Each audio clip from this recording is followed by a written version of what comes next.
working.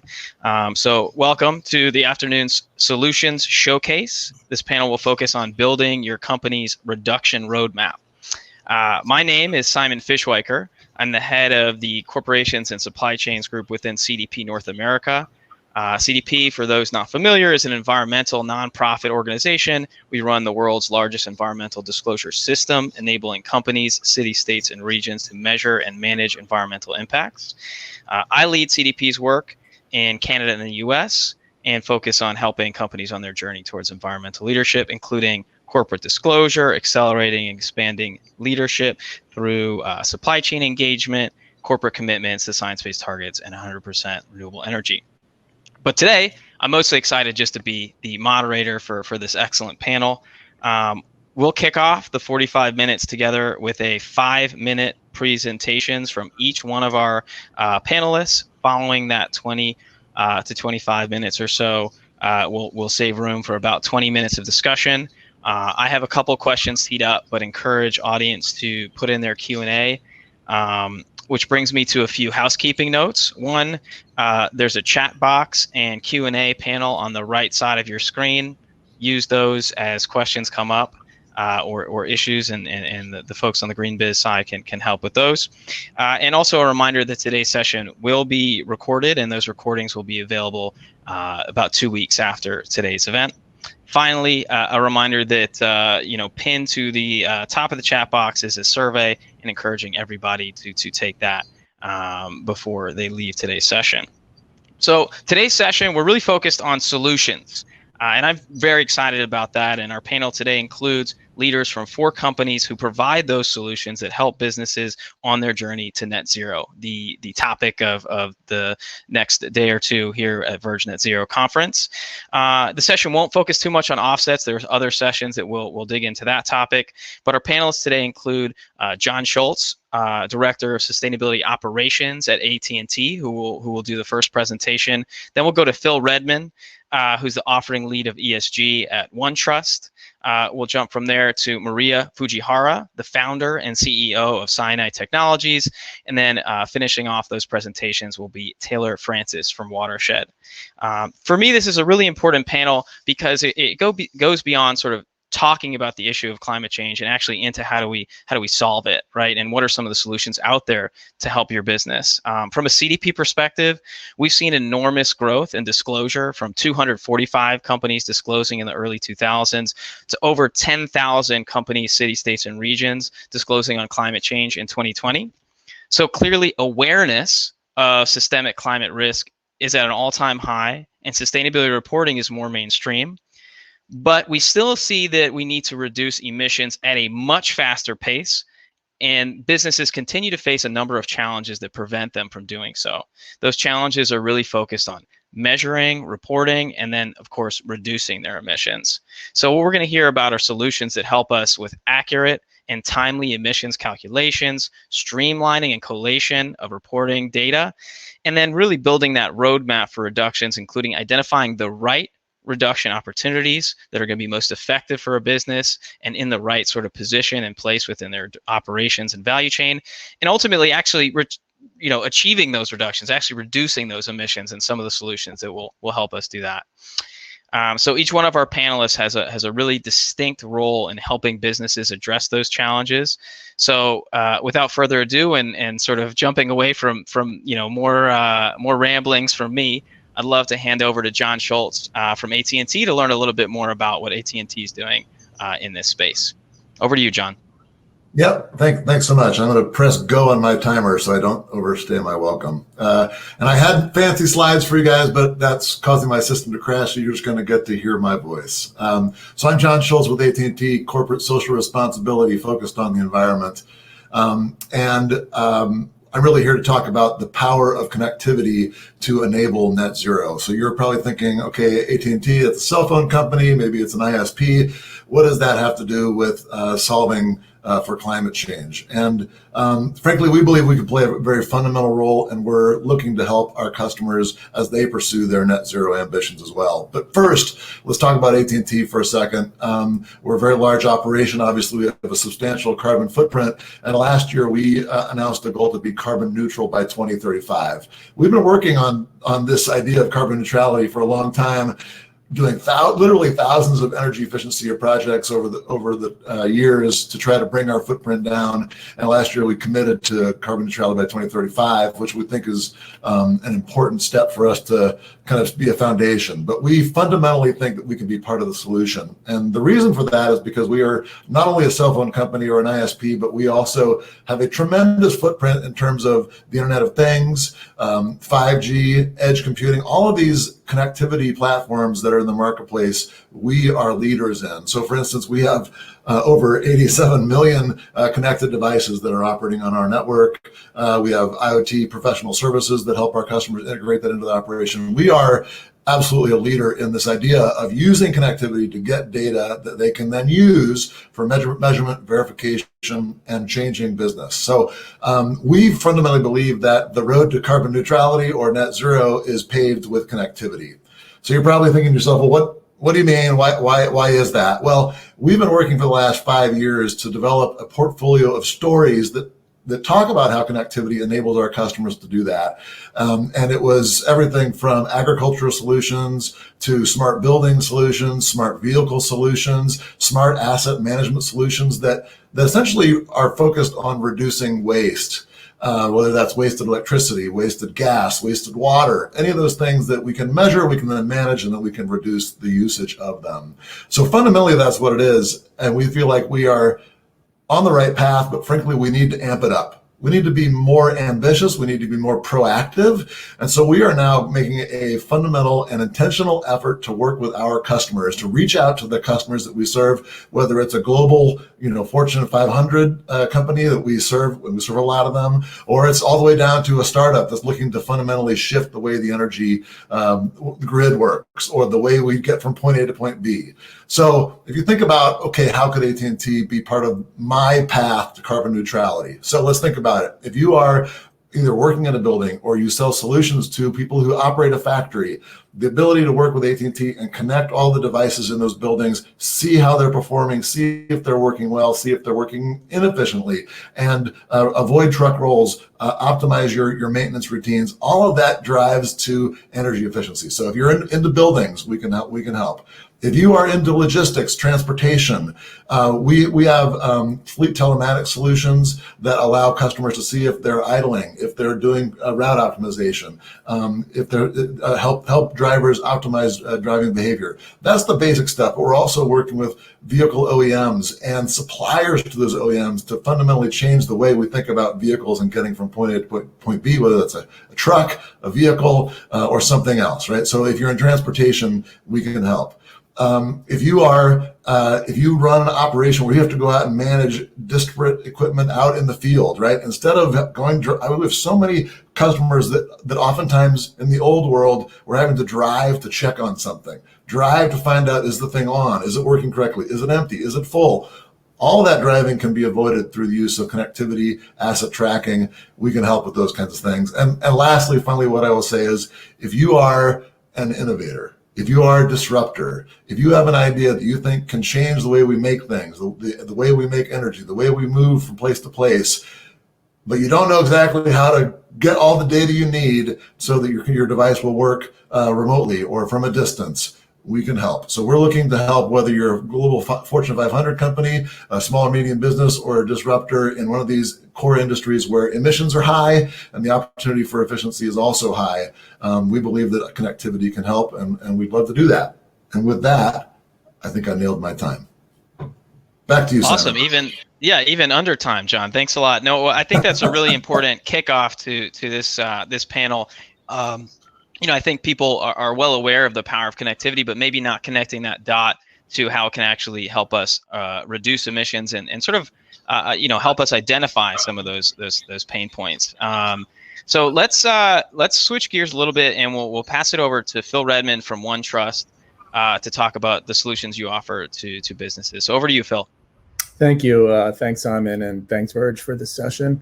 Super excited because that's kind of been my theme for this year is how can we flip it from the why is it important, which I think we've all discussed many years, to how do you get it done? And that's really kind of what we're about. So I'm our offering manager for ESG at OneTrust, and OneTrust has been around for 5 years. And our focus is really on helping companies to reduce complex solutions and programs within their company.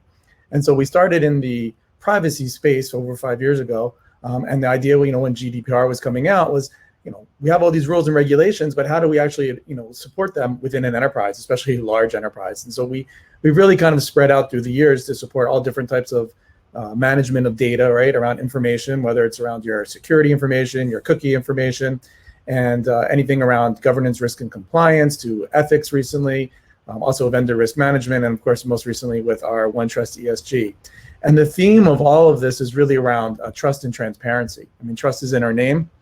And so the idea is that we're supporting kind of this fabric of trust among organizations where they can, be transparent about their information, and so that engenders more trust. And so we think that's super important for organizations. And so whether it's around, what you're doing with your suppliers, whether it's around your sustainability reporting, whether it's around how you're securing and managing using your customers' data, your employees' data, and the privacy of that, not just because it's regulated, but because it's the right thing to do. We've seen a lot of success through the years. And so we're the fastest growing enterprise company, and we're excited to kind of bring these solutions and scale these same solutions for ESG. And so what that kind of means is, right, we want to see how this expands beyond just from investors. And our focus is not just in the financial area, but also, to the board, to your employees, to your customers. We think that this is really interesting for lots of different stakeholders. And so we're going to see more and more organizations that are going to be reporting on that. And to be more transparent and not just talk about their carbon footprint and their targets, but also around their social goals and what they're doing around gender pay equality or racial equality at their company. And I think we've seen over the past year that these issues are coming more to a head, and companies are more open to discussing these things because it's important. Companies want to manage their ratings better, and so they want to be able to provide information around that. And of course, regulation is a matter of not if it's coming, but when it's coming and how fast. And so that's a huge compelling event, but companies are voluntarily reporting today. And a big part of that is how do you support that within an enterprise? And so we'll show a little bit of glimpse into our program management piece around how to gather information, assess information, and report on information. But really the whole vision goes beyond just that. It's into the idea about how can you identify your risks and remediate those risks, both for your internal programs and also your third-party risk management and supplier management. Right? We have a website that supports regulatory standards, frameworks information, because there isn't necessarily one-stop shop for the ES and the G. And so ESGIQ.com is a way that we can help inform anyone for free around what's happening in ESG. We can do everything from analysis into remediation. So all this is kind of like the vision of kind of the whole value chain and life cycle of ESG at an organization. Across any different stakeholder, whether it's in finance, whether it's your marketing people, your procurement, your chief sustainability officer, right, your leads executives. We're open, and our tool is open for anybody to use and to review with dashboards. And I'll show you kind of what that looks like in just a second.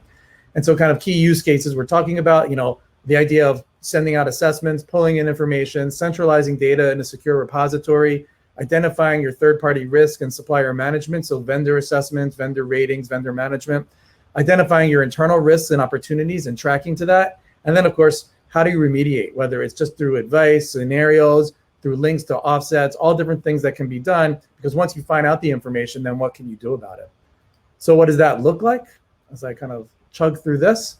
So this is our OneTrust platform. And so, here we have lots of different modules. We have very module-based, it's cloud-based, it's web-based. So very easy to access, where you can flick through all these different tools and tiles that are here. Once a company buys a tile, it's basically open for everybody. We don't sell by the seat, so everybody in the company can use it.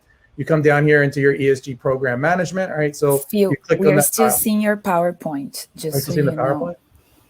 Oh, good to know. I don't know why. How about now? Really? Because on my screen I can see PowerPoint. I'm seeing the browser.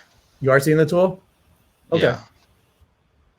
All right. It looks like some people are seeing the browser. I think I would just. Maybe this froze up or something. Yeah, I would continue, Phil. Okay. So, you click on here, and then it brings you to our management and our dashboard and our framework for that. It's all very consistent look and feel throughout the whole tool. So no matter what module you're in, it all kind of looks the same. So it's easy to go from one to the next. Here, for instance, are different disclosures that you may have. Obviously, this is just demo data, right? But here it's just like a WEF disclosure, a WEF a framework that you have. We have GRI, CDP, TCFD.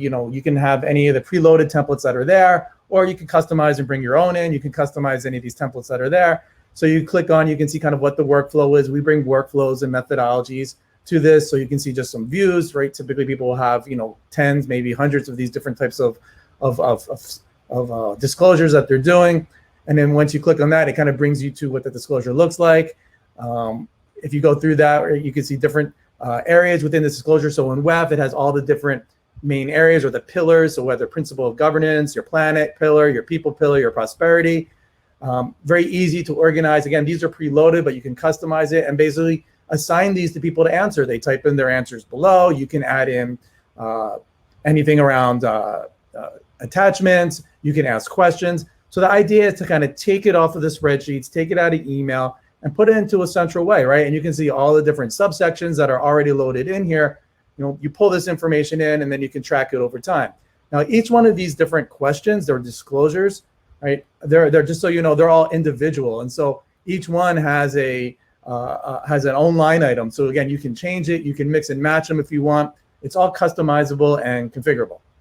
Once you do that, you can see there are certain flags that may come up. So there are certain potential risks that you can flag, and you can manage, and support, your different levels of risk. And so there's different types of risks. And so here, then now you can start looking at that and say, okay, what level of risk potentially are we based upon the responses and answers that we got to this particular objective or disclosure? And so all your risks can be listed here. We can compare them against your objectives and measure that and track those over time.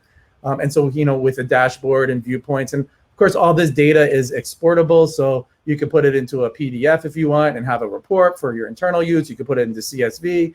You can send the data to your creative services. We can export web scripts, so you can actually, put it right onto a website if you want for your internal or external use. And so the idea really, like I mentioned, is how can we make it easier, to reduce the complexity, simplify the experience of putting out a report, pulling in your carbon information, right? So we have uploadable templates. We've got, obviously, we'll have support for GHG protocol, all the different things you need to do to figure out your carbon footprint, to measure it, to track it, and all in one place. And so companies that we talk to are really interested in taking kind of the programs that they have today, whether it's GRC or VRM or privacy, they want to incorporate, in ethics, they want to incorporate ESG. So this kind of gives them a tool and a platform that's been proven through many, many years of supporting, again, these proven workflows and methodologies to help them with their project, however they want to do it, right? So we're not going to tell them what to do. We can put in things like AI remediations and advice and scenarios, but in the end, it's all up to them to run the project the way we want. We just want to give them the tools to take action. And so that's really where we're focused on today. Awesome, Phil. Thank you so much for that demo, and really excited to sort of see the ins and outs of how that works and addresses some of those challenges around sort of identifying and managing some of those ESG risks in a really cohesive manner. And please put any questions you have for Phil or John in the Q&A. We'll get to those later. Let's move over to Phil, if you don't mind sort of unsharing, and we can get Maria's slides up there. Maria, over to you and learning more about Sinai Technologies and the solutions you offer. For sure. I hope you can see my screen. I don't know why Phil's screen froze for me. So thank you so much for the invitation. We are a decarbonization platform, and we've built tools for many stages of a company's journey. Before I dive into exactly the solutions, I just want to highlight that a recommendation from the Science Based Targets Initiative to reach net zero is that there are different strategies to get there, of course, but strategy 4 and 5 are the ones that are aligned with SBTi principles. So, and these are actually the ones that we are very focused on providing solutions for. So abatement emissions in line with science and a climate positive approach. So we understand that business need to start doing scenario analysis so they can understand what is the most cost-effective pathway to achieve net zero. The historical emissions are your inventories, your carbon footprints are the only ones that are in the past, but everything else is actually a future analysis of potential pathways. And what companies need to understand is actually what is the most cost-effective pathway to achieve that net zero. So we've built a system that actually has 4 different modules that gets deeper into each one of those pathways. So you can actually model very deeply emissions and trying to understand also costs. So really briefly, module 1 is actually, we dive deep into generating carbon inventories. We support all scope 1, 2, and 3. We have a bunch of different automation tools in here. And it's very straightforward. Module number 2 is already looking to the future. We start projecting those consumptions based on business premises and other types of premises as well, like external scenarios. So you can build your business as usual pathway. Module 3 is where we start bringing solutions.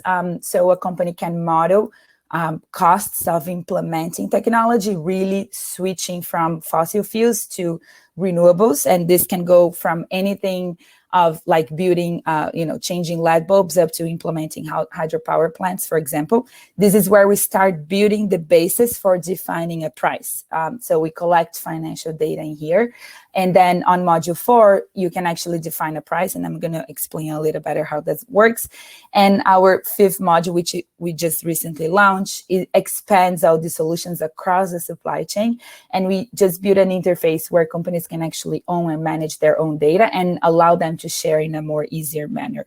So diving a little bit into the inventory product, into the inventory module, we understand that we need to give a step further reporting and look into building an inventory that optimizes for decarbonization reasons. So looking at the process level and the emission sources and the activity data, for example, diving deep into that analysis is very important so you can find the opportunities, the mitigation options, and allocate budget properly. So this is really the first step.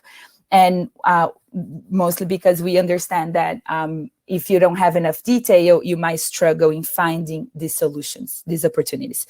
Module 3, which is our low carbon scenario modules, is where we start bringing projects into life and connecting the financial data with your decarbonization targets. So we compare the most cost-effective decarbonization solutions through marginal abatement cost curves or levelized cost curves. And I'm already talking about a bunch of climate financial terms, but this is the only way for you to understand what is the cost of your abatement and compare solutions that will have the better costs for reducing emissions. So this is very effective for many companies. And finally, define an internal carbon price. This actually it's based on, again, financial assumptions.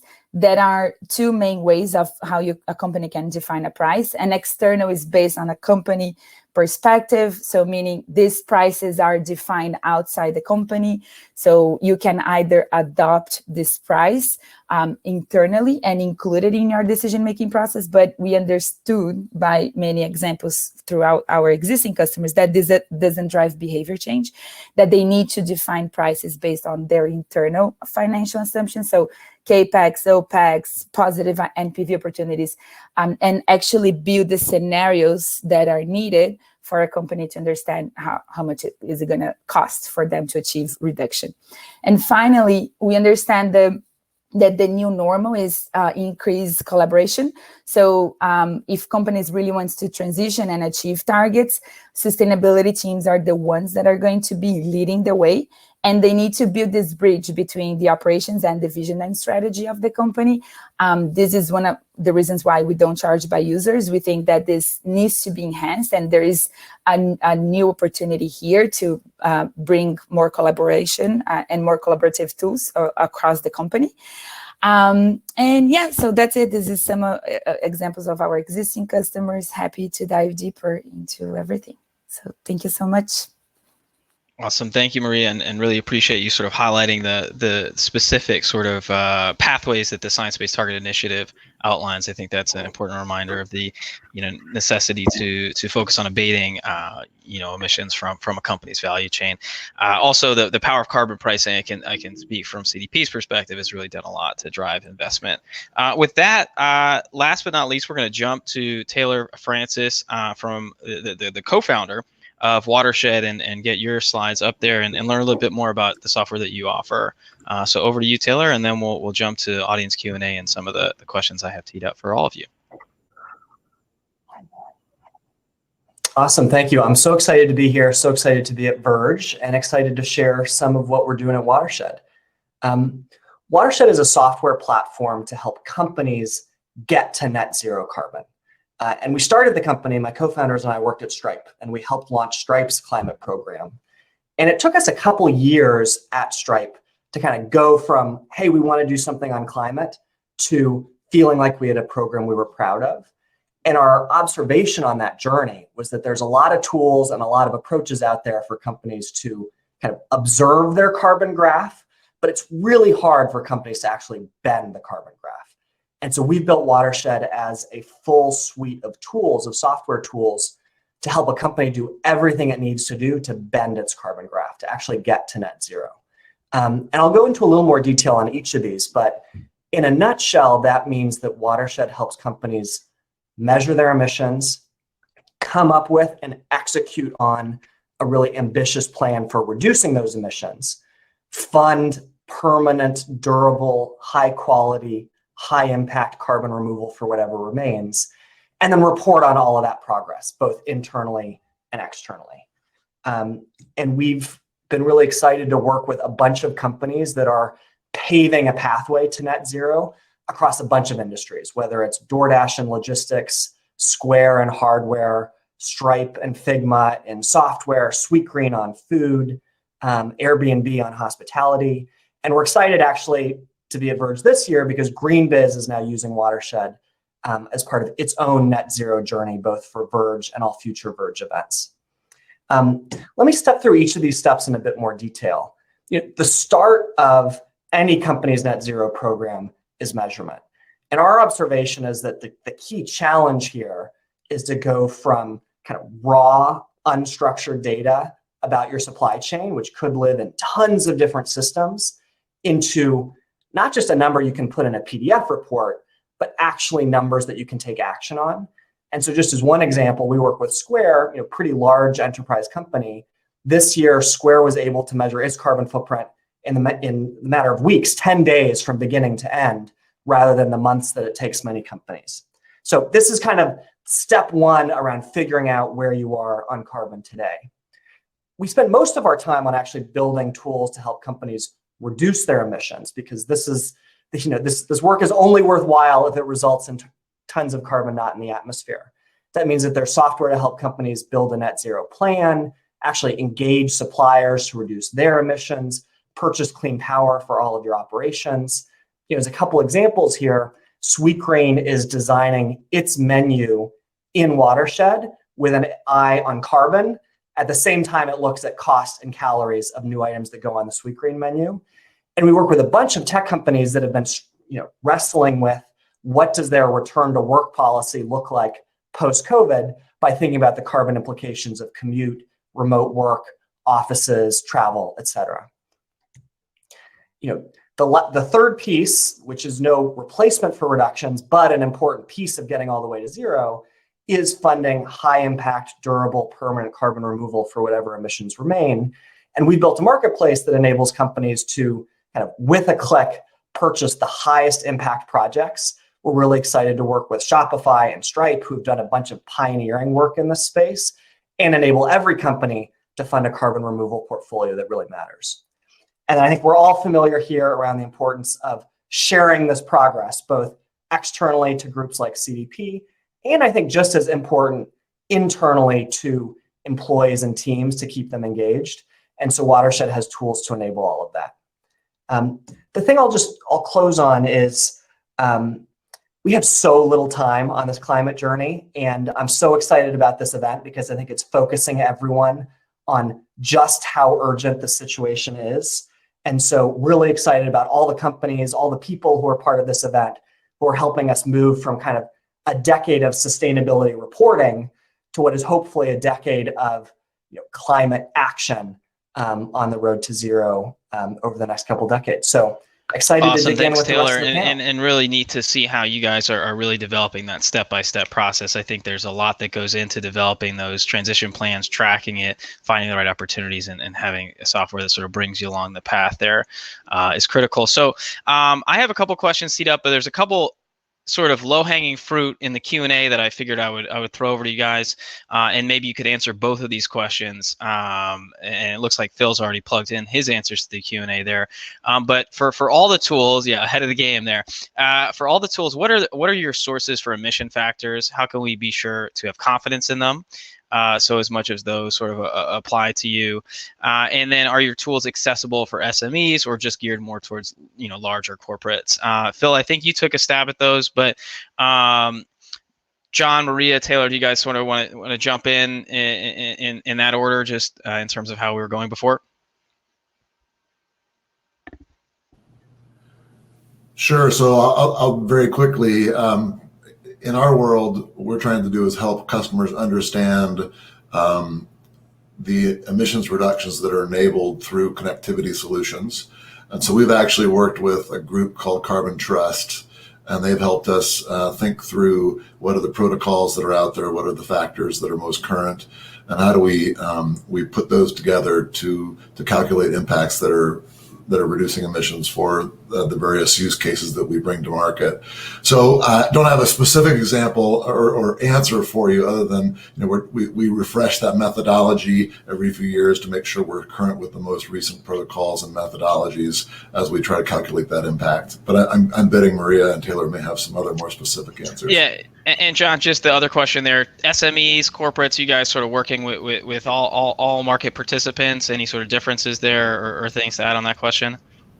For sure, yeah. No, we're focused on the high emitting industries. So I mentioned transportation, energy, manufacturing, buildings, those usual culprits of emission sources. And in terms of who we work with most frequently, oftentimes the conversation starts with sustainability people because their ears perk up quickly.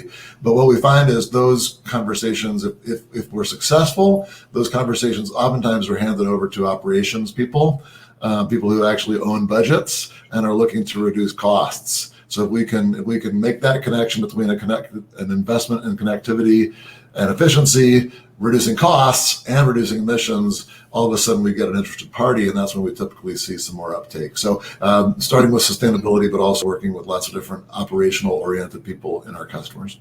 Great, thanks, John. Maria and then Taylor, do you guys want to address the sort of accounting and emission factor components for your work? Yeah. And if you see any other sort of Q&A that you see on that side there that are relevant in terms of clarity around the protocols and things you use, I think that might be useful as well. Okay, yeah, the emissions factors. So we have customers in globally. We currently support GHG Protocol International, GHG Protocol Brazil, EPA, and all the ISOs and the IPCC support. So we have a huge database of emissions factors that we update monthly because electricity emissions factors change monthly, and there are some other ones that change all the time as well. Especially the ones that are for composed fuels like mobile vehicles, etc. We are now building ways on how to update this automatically and how to build on top of this methodology so we can even expand our reach globally. And this is, so our customers can also build their own emissions factors in our system. There is also that flexibility. So we already provide emissions factors based on these methodologies, but a lot of our customers have their own and they want to use their own databases. So we also allow them to manage their own emissions factors and their own databases. What was the second question? Oh, SMEs. SMEs, yeah, and just sort of the spectrum of companies that really you're targeting with your product. We are focused on medium to bigger corporations. Smaller companies have different issues and mostly are related to lack of data. We do have some methodologies that support that, which are based on estimation models. Is just that we are working on getting them better before we open up. We will very soon, but right now we just have solutions for medium to bigger companies, which are companies with over 50 million in revenue at least per year. Got it. Great. Thanks, Maria. Taylor, over to you. Yeah. So on the question around customers we support customers across a whole range of industries, sectors, sizes. Particularly excited to support kind of larger enterprises, but we've got businesses across the whole range. I think the emissions factor question is such a good one. And for me, it boils down to this question of, are you measuring your footprint in a way that enables you to take the right type of action? And I think the kind of unspoken sad truth about a lot of the status quo in carbon accounting is that so much of carbon accounting in the status quo is based on these average assumptions around carbon per dollar in different categories. And that actually doesn't motivate the right action, because in that world, the only way you can reduce your emissions is to do less of your business. But the thing we actually want businesses to do is to grow their business, but to shift to lower carbon suppliers, design their products in a lower carbon way, et cetera. And so the way we think about emissions factors is, how can we build the set of data that enables companies to take the right action, show the impact of switching from a high carbon supplier to a low carbon supplier, from a high carbon material in a product to a low carbon material, from a high carbon protein in a salad to a lower carbon protein. And so that means we pull together this database of emissions factors from a bunch of databases, academic studies, company reporting, but we're particularly focused on getting to kind of supplier and product specific emissions factors, both that are published by companies, but also that sometimes come from companies interacting on the Watershed platform. Sweetgreen is actually figuring out the carbon intensity of every one of its suppliers based on what's happening on the field where the food is actually produced. And I think that's kind of the world we got to get to for decarbonization to actually happen. Completely agree. Really, really exciting to see that sort of level of detail and granularity. I think that gets us away from just sort of understanding the picture to actually addressing it. I have a couple questions that I had teed up that I might throw in there, and I might start with Phil, because we haven't heard from you in a bit. I know we talked briefly about sort of what gets measured gets managed, and reporting is important, but to Taylor's point, we need action. So, from your perspective, what should companies do after the reporting is complete? How can companies sort of use that reporting and that data and the softwares that you have to sort of garner support for investing in those more ambitious climate action programs that we need? And maybe we could start with you, Phil. Sure. Yeah, absolutely. And so I think when you have the information, when you have the data, if you haven't had it before, you can communicate that, and where you're starting from, and you can put plans together, and you can put a strategy together. You can get leadership buy-in, and you can build it into your company culture. It's really important at, anything, whether you're doing your ESG reporting, your sustainability reporting, your CSR, to build this into the corporate culture so that everybody in your company becomes aware of it and part of it, and everybody's moving in the same direction, right? So your communications is important internally, and then also externally to your customers. It's really important that they understand this too, because a lot of times you might be driven by what their expectations are. And so I think that the communications element and incorporating ESG into the culture is a key way of kind of getting started to then, start moving towards those goals. And, you need to have some resources around this too. It's not just about having the report, but showing that there are resources and showing that there's actual potential progress being made based on a plan. What are the steps to get there? So I guess the next part of it is don't get caught up on a lot of the small stuff and figuring out a little bit of those details, where it's start putting a plan together and start thinking about the steps that it takes to get to the bigger stuff. Okay, and those are the things that are going to make the biggest impact. And so it's really important to both communicate and then put that plan together and get moving and show that there's someone in charge about pushing that forward. John, anything to add from you? And then, Taylor and Maria, if you guys have anything as well, that'd be great. And then have a couple more questions teed up. Yeah, I think, Phil, that was well said. My only add is, that our investor community is really doing us a favor right now. I've been using numbers and reports to try to get people's attention for a while in my career, and it was harder. It was harder. But now that we have investors and regulatory pressure and customer pressure that's actually coming to a head, that gives us more ammunition to work with and more leverage. So my advice would be find the number that's the most important to your investor or to your biggest stakeholder, and dial in on that. Like Phil said, find the biggest number and the biggest risk or opportunity, or maybe it's both. Maybe it's both a risk and an opportunity. And if you can find those, and then some of these tools where you evaluate ways to look at different options for investment to reduce those emissions, great way. Look at a menu of opportunities to attack your biggest source of emissions, and then show that progress to your most important stakeholders. I think that's how you get not only that you get your biggest bang for your buck and return on your investment, but also you get you give yourself the best chance for actually making change. Awesome, John. Taylor, Maria, anything to add? I have a couple other questions, but anything you guys want to jump in there? Yeah. Cool. So I actually have a question for Maria and Taylor here. I think particularly thinking about the conversation before, and I think this has come up a bit in the Q&A that folks are throwing out there. We just know that carbon reduction efforts are different for each sector. And Taylor, you talked a little bit about that. I know from CDP data, retail supply chain emissions 20 times that of direct. Electricity generation, we're looking at direct emissions a little bit more impactful. So what are some of the key differences you guys see across sectors in terms of what reduction opportunities need to be prioritized?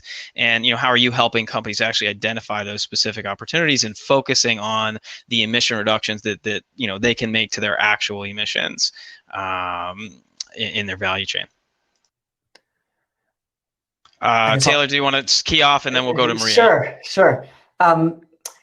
I think it's such a good question. For pretty much every company, with the exceptions of a small group of heavy emitters, the carbon is in the supply chain. And the thing that's really interesting is that many companies are purchasers across many different carbon supply chains. And I think that the big question on the race to zero is, how are we going to move from everyone talking about supply chain engagement as kind of the next frontier of climate action to actually getting it done? And the status quo right now is that a lot of companies are using EEIO, spend-based data, to estimate supply chain emissions. Some other companies are kind of trading spreadsheets back and forth across the ocean to try to figure out the current state of supplier practices, and that just isn't going to cut it. So I think the big thing for companies that are kind of thinking about carbon in their supply chain to do is, number one, get better data, find a way to figure out the carbon intensity, not necessarily of your 1,000th supplier, but of the suppliers that really matter based on their specific practices. And then I think there's kind of two paths. One path is around designing your product and your operations such that it's lower carbon from the start. Think about Apple or Square designing an electronics device to use less of a high emitting material, or Sweetgreen designing the menu in a way that thinks about what's the carbon intensity of every ingredient we put in on the menu. And I think the second path is around use the same stuff, but source it from lower carbon suppliers, whether that's sourcing aluminum from suppliers that use hydro or that sort of thing.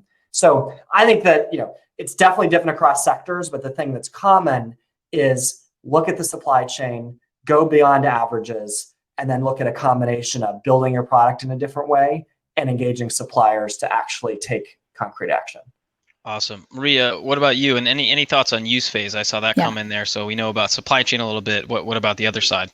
Yeah, absolutely. So I just want to bring back to those strategies that I showed at the first slide, because I think when you combine, when you have a combination of solutions that are talking about abatement solutions and bringing the offsets or credits or even removals as a support to that main strategy is the most important piece.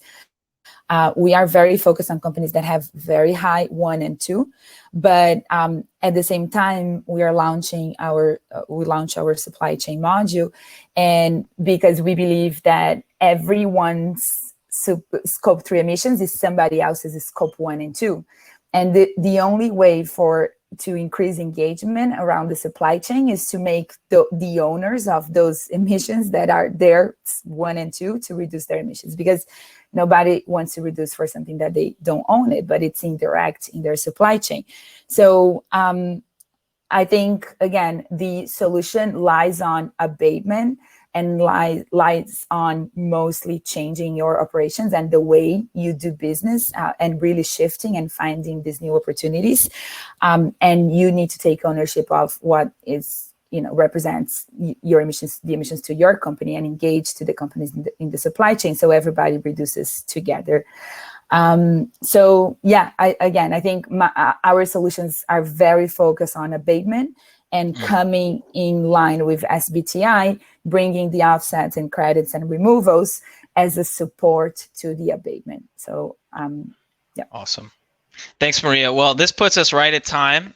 This was an amazing panel, and I think we could go for another hour. There's a ton of questions still in the Q&A unanswered, so I would encourage, reach out to folks directly who are on this panel to learn more. I think there are some booths as well that you can stop by.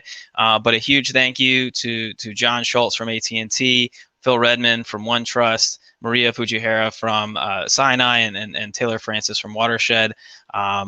Really thank everyone else for stopping by, and I'll close it out there. Thank you, Simon. All right, Thank have you, a great Simon. rest of your day. Bye. Bye. Thank you. Thanks. Bye, everyone.